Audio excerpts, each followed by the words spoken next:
Hey everybody, it's Jason Blaha here. And today it's time for another client lesson update. So if you guys enjoyed these videos, please click like down below. Many of you have said they're your favorite segment. Help me keep the likes higher than the dislikes, but over to the point. Things that I've learned dealing with my clients at this point, because there are obviously clients who have come forward and admitted I've been coaching them quite a long time.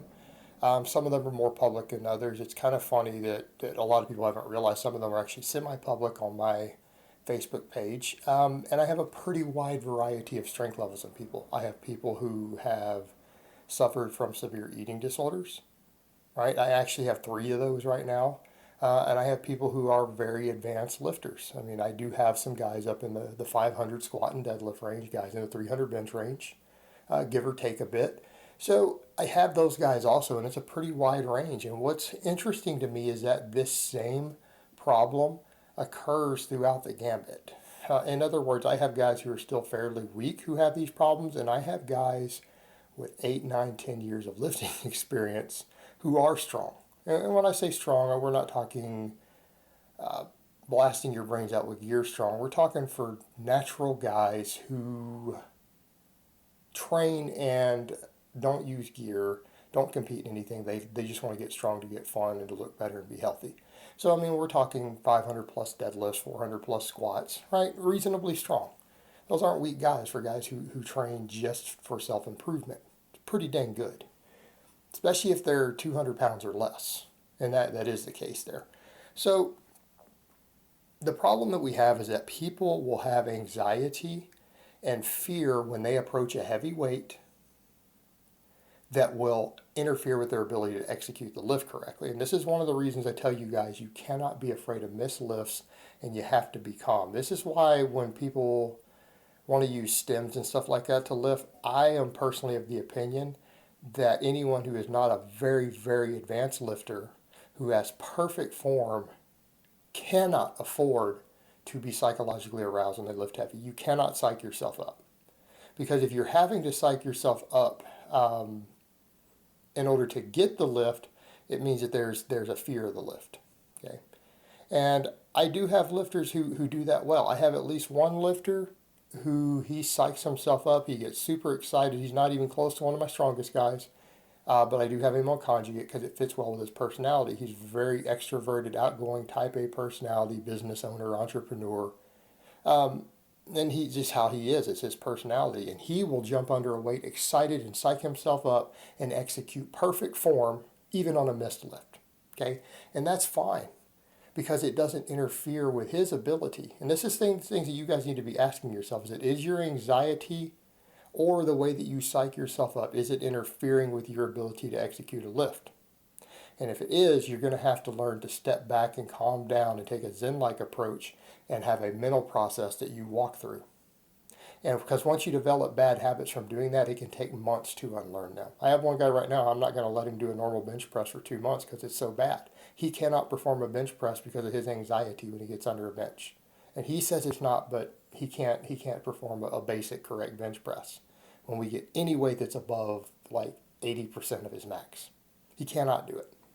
So no matter how much form coaching you give to him, he can't remember to do simple things like stay tight and pause on the chest. Unrack it and let the bar settle before you drop it.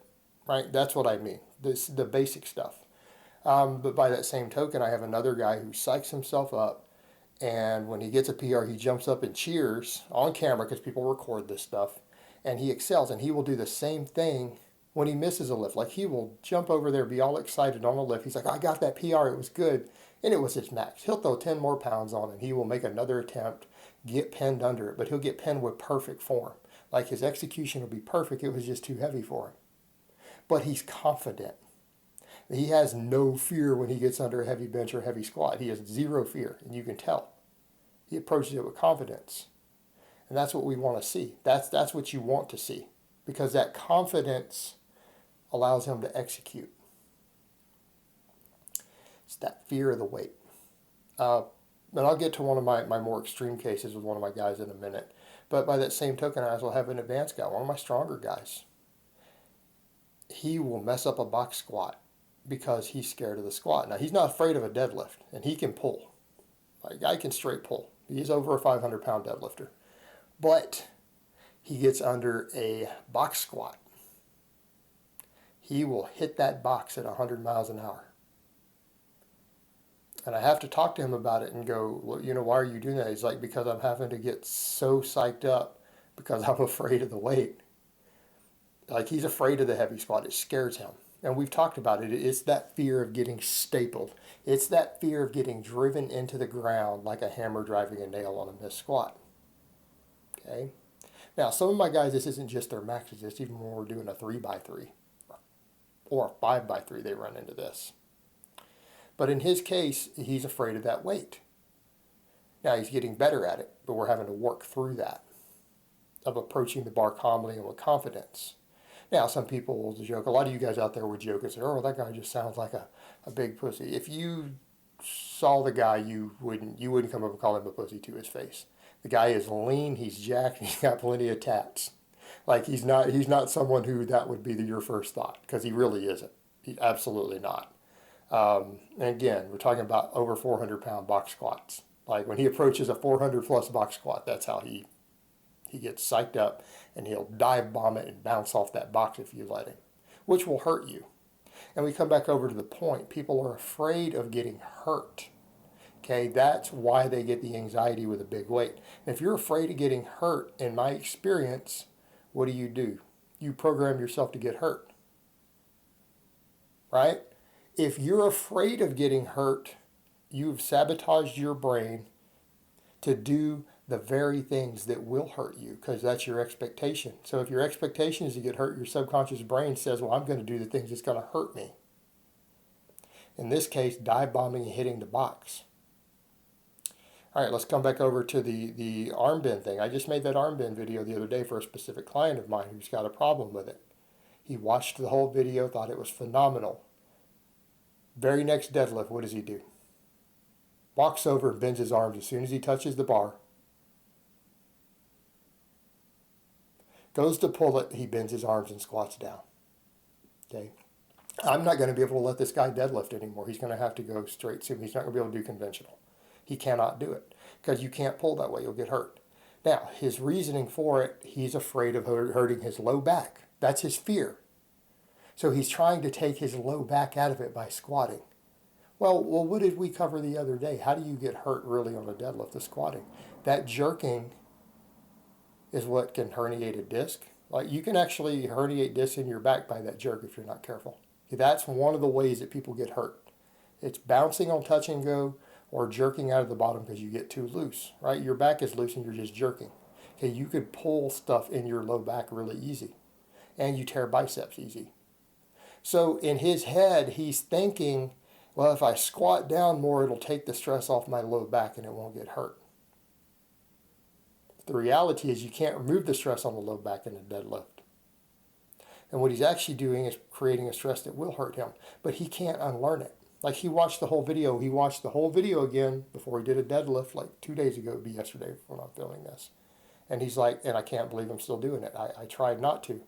But he gets nervous because that's exactly what it is. When he approaches the deadlift, he is thinking, I don't want to hurt my low back. That's now fear and anxiety.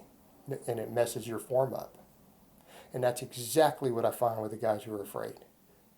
Whatever it is that they are afraid they're going to do to hurt themselves, they will use the form that can cause that injury once they're nervous.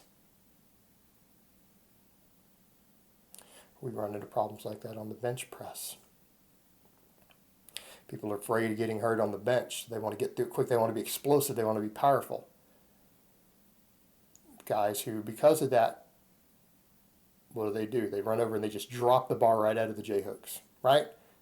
Which is it's just actually how you drop the bar in your mouth, right? That's happened. People have broken their jaw and lost every tooth they have, being knocked down the throat by doing that. It's the stupidest thing you could possibly do on a bench. And I do mean that. That is literally the stupidest thing you could ever do on a bench if you don't want to be maimed and have to have cosmetic surgery, okay? Like, guys who will do it, and they know better. But when you tell them, they're like, oh, I don't even think about it. Okay, if a person approaches a bench press to a point where they can't think about it, And this won't even be, we're not talking maxes here. I'm talking threes, fives. If you can no longer think about it, you're too scared. And there comes a point where when I get lifters who are that afraid, I have to take that exercise away from them because they're going to get hurt. And I will make them do technique work.